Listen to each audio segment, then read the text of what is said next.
स्कलरशिपलाई सबैभन्दा धेरै म्याटर गर्ने रिज्युमी, अनि रिज्युमी कसरी स्ट्रङ गराउने भनेर सोध्नुहुन्छ। रिज्युमी स्ट्रङ बनाउने भनेको सबैभन्दा सुरुमा त तपाईँको एकाडेमिक रेकर्डले नै हो। तपाईँको राम्रो पर्सेन्टेज, राम्रो जिपिए भएमा एउटा त्यो फ्याक्टर हुनसक्छ। त्यसबाहेक अर्को वर्क एक्सपिरियन्स भन्छ। एक्सपिरियन्सलाई धेरै म्याटर गर्छ एब्रोडमा। त्यसैले तपाईँ यदि ल फिल्डको हुनुहुन्छ भने जुडिसियल क्लर्कसिपहरू अनि ल फर्मसँग गरेर काम गरेको, अनि कुनै ल कमिसन, मिनिस्ट्री अफ लहरूमा त्यस्तोमा काम गरेकोले अर्थ राख्छ। तपाईँले वर्क एक्सपिरियन्सले धेरै अर्थ राख्छ।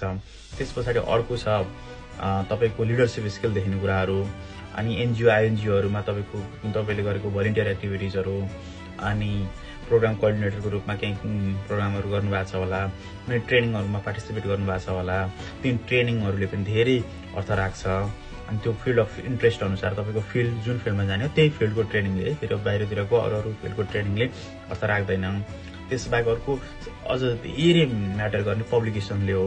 सकेसम्म तपाईँले पियर रिभ्युड आर्टिकल्सहरू लेख्नु भएको छ भने त्यसले धेरै अर्थ राख्छ। न्युजपेपर्सहरूमा अब त्यो लेखेको यताउति अनलाइन अनि पोर्टलहरूमा लेखेकोले फेरि केही पनि अर्थ राख्दैन। त्यो भनेको बराबर नै हो, केही अर्थै छैन। तर तपाईँले पब्लिकेसन्सहरू राम्रो पियर रिभ्युड आर्टिकल्सहरू लेख्नु भएको छ भने त्यसले राम्रो तरिकाले फेन्सी तरिकाबाट तपाईँले प्रेजेन्ट गर्न सक्नुहुन्छ। त्यही हो, त्यो भयो भने रिज्युमे तपाईँको स्ट्रङ नै हुन्छ। Thank you.